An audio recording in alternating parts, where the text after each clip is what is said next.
I'm chasing my first real poker goal. It starts at a Vegas locals casino with a free roll worth up to $500,000. Hi, my name is Sean, and this is where my poker journey begins.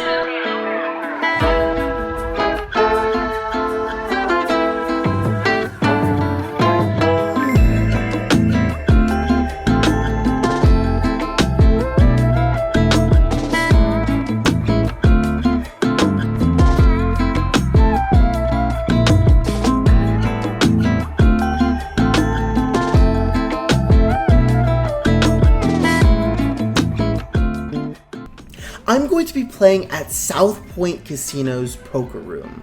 They run a promotion every 4 months where if you log 150 hours in cash games, you qualify for a $500,000 free roll tournament.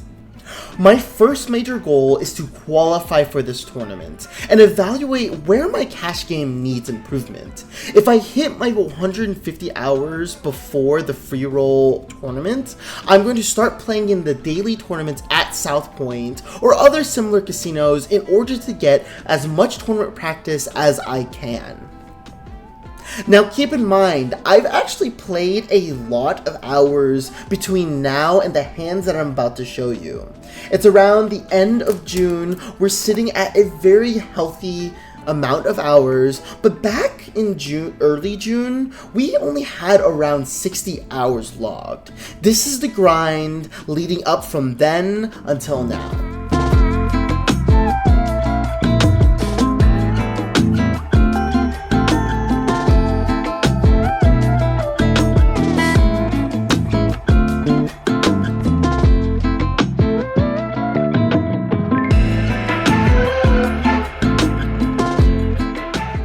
Now to showcase that I can make mistakes and show them on camera, we're going to start with a hand where we lost a decent amount of money. We're in a hijack with Ace-King offsuit.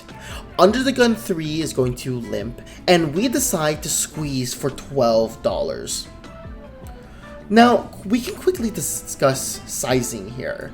We typically are going to size to a higher amount because opponent's limp calling range is going to be fairly wide. So to abuse this, we decide to go for above average raise sizing. Everybody else decides to fold, and under the gun 3 is going to call. We're off to a flop of Queen, Jack, 9, two-tone. Villain is going to check to us, and we are going to decide to raise for $10. Now, let's discuss the c-bet for a second. I think the c-bet actually poses a poor play because our opponent's limp calling range typically contains a lot of these middling cards. Jack, 9, Queen, and 10x for the open-ender straight draw, all of which that are going to always continue into a 33% pot bet. Now, by c-betting, we're really not folding a huge portion of her range, and she's going to end up continuing with a lot of hands, which is why I think in a lot of these instances where we know that these c-bets are strong, I actually think c-betting in this specific configuration is actually a poor play. But unfortunately, that's the play we make. Let's move on to the rest of the hand.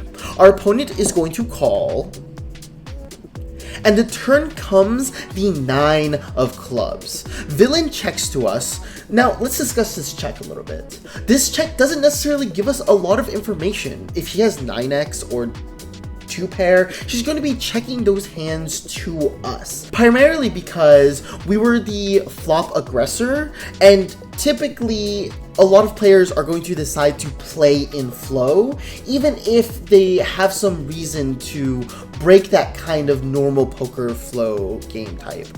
So we decide to check back. Our hand doesn't benefit from building the pot, and we don't have a whole ton of fold equity as discussed on the flop. The river comes the 8 of diamonds, killing the flush draw. Now our opponent checks to us, and let's discuss this check again.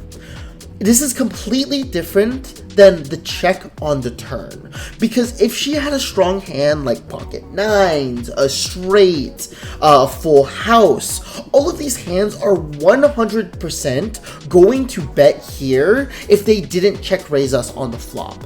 She's essentially stuck on 2-pair and single pair hands and worse. Because of this, we decided to go for a very interesting low equity bluff.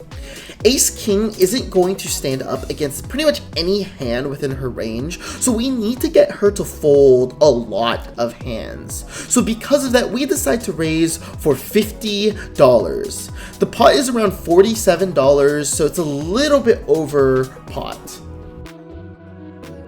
Villain is going to call, and she wins with Queen Jack offsuit for 2-pair. One of the hands that we actually would have liked to fold out. Now up on screen, I'm going to throw up a range of what I thought she had in this scenario, and a lot of the hands we were trying to target in that situation. Again, because she checked to us on the river, she's missing a lot of her nutted and super strong hands. Because of that, we decided to go for this very big bet, and she's going to have a ton of hands like these queen jacks. She's going to have top pairs and middle pairs that all are going to fold to this big sizing. Unfortunately, this player ends up being a little bit sticky, and we lose out here. Maybe a little bit of a sizing mistake, maybe a little bit of a misread, but regardless, let's move on to the next hand. We are in the small blind with pocket fours. Under the gun 1, both limp, and we decide to limp behind with our pocket fours.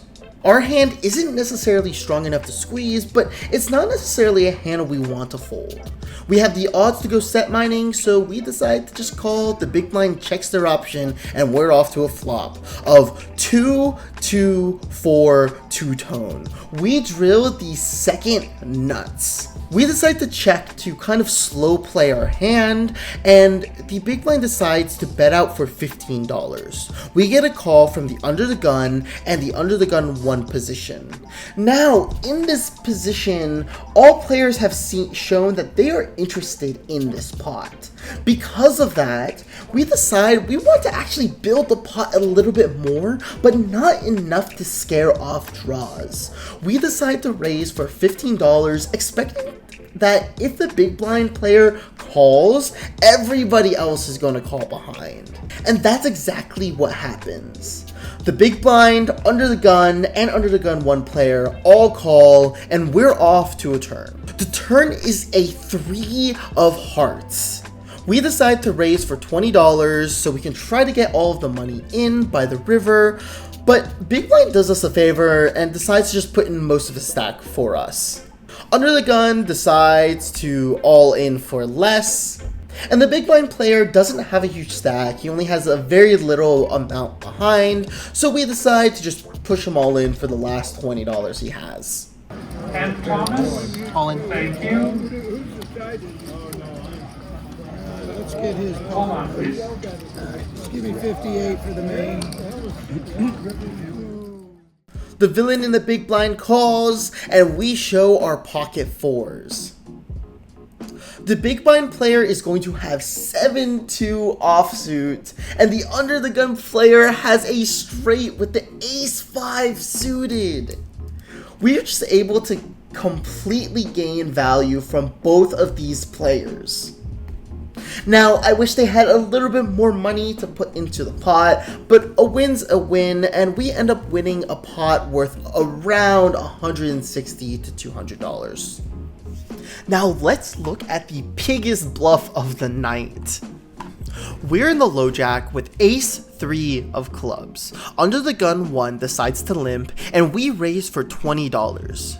Now, this is going to look like a really weird sizing.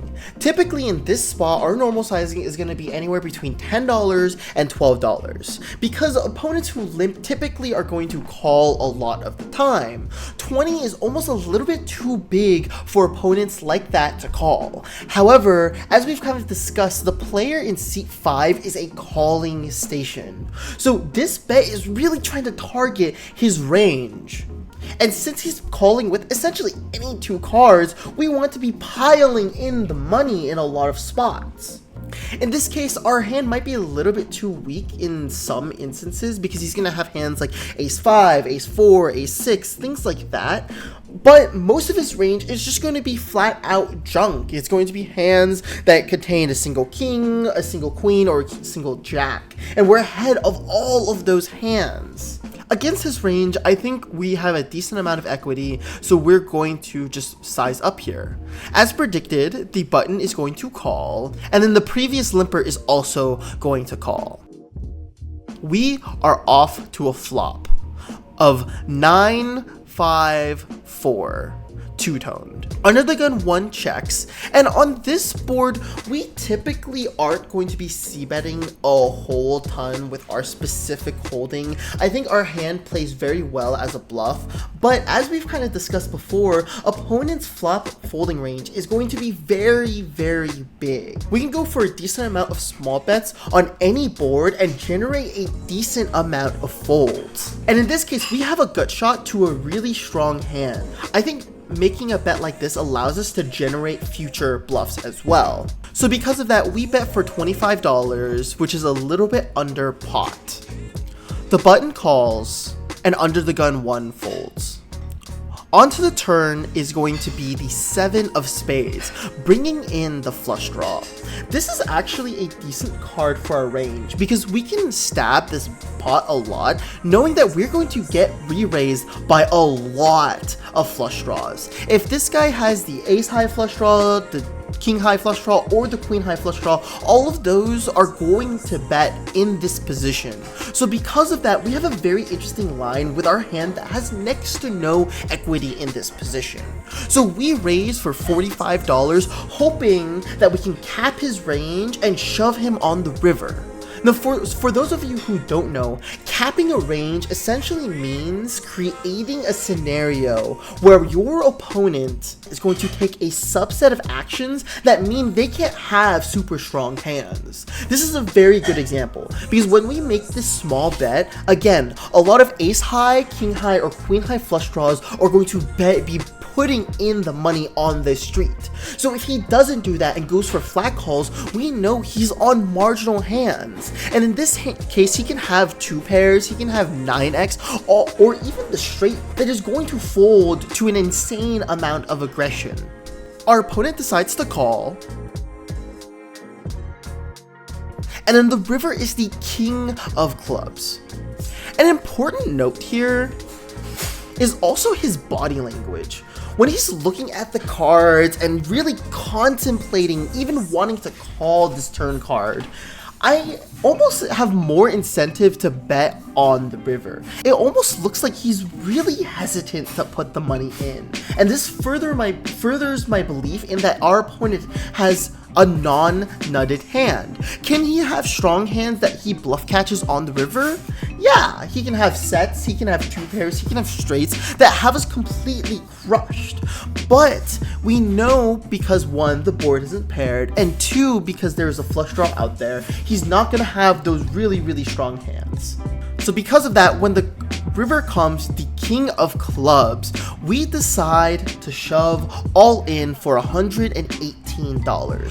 For reference, it's about a half pot bet since the pot is around $203. Now, this king is also another really good card to bluff on, because he's going to have a lot of top pair hands like 9x that are going to generate additional folds that we need. Now, I don't necessarily know what this opponent's river calling range looks like. Is he gonna be calling 2 pair every single time? Is he going to be calling his sets every single time? Maybe, maybe not, but with the aggression I've shown, it really does seem like a flush draw. So because of that, we decide to go all in, and our read seems to be correct, as our opponent folds. And you can see in the clip that he looks really reluctant. It's like he came up with this plan on turn where it's like, okay, if he barrels it off, he has the flush and I have to make a fold. We have to capitalize on our opponent's weak lines of play, and cards that are really bad for our opponent's range. If he had not hesitated on the flush draw, I would have considered kind of giving up on the river as not to lose more money, but because of his crazy hesitation, we decide that our bet is going to be really profitable in that instance, also accompanied by a very strong river card.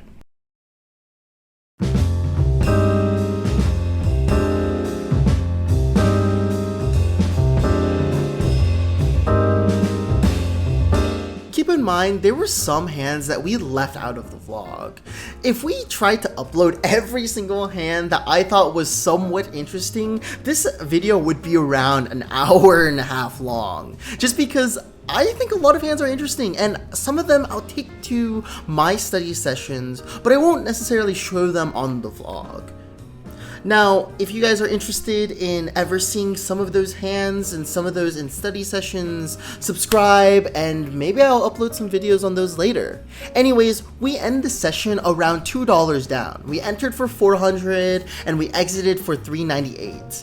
Just a little loss of $2. We don't really care too much about it. It's more or less variance in that case. So we're gonna move on to our next session. I'll see you in the next hand.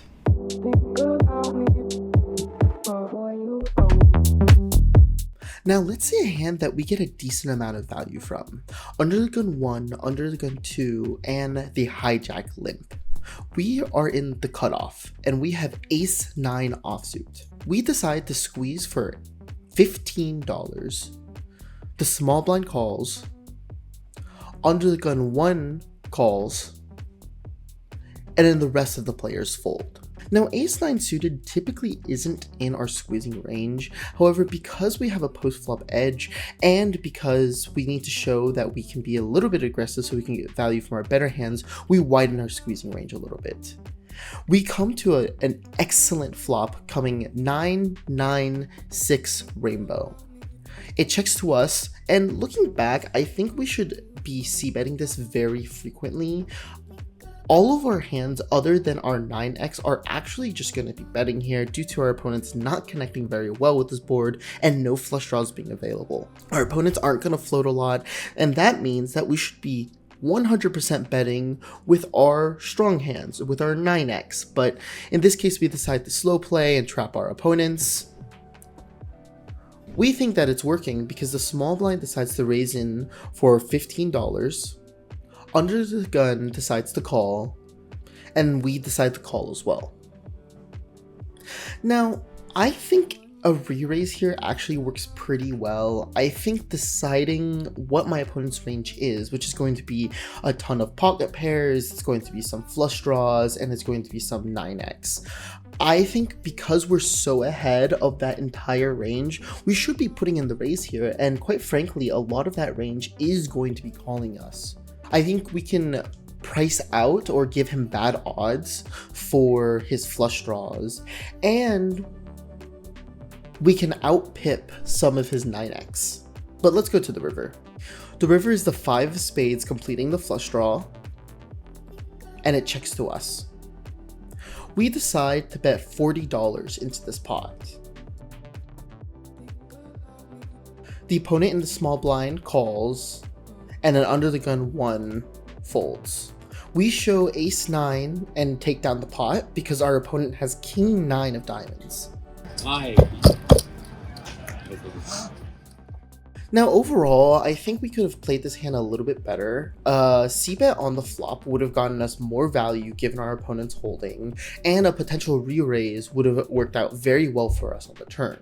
Now the problem with a re-raise on the turn is that with the run out, we would be kind of scared into our opponent's range because now he has completed flush draws, pocket pairs, and 9x. So we would have to evaluate how much value we could actually get from him on the river.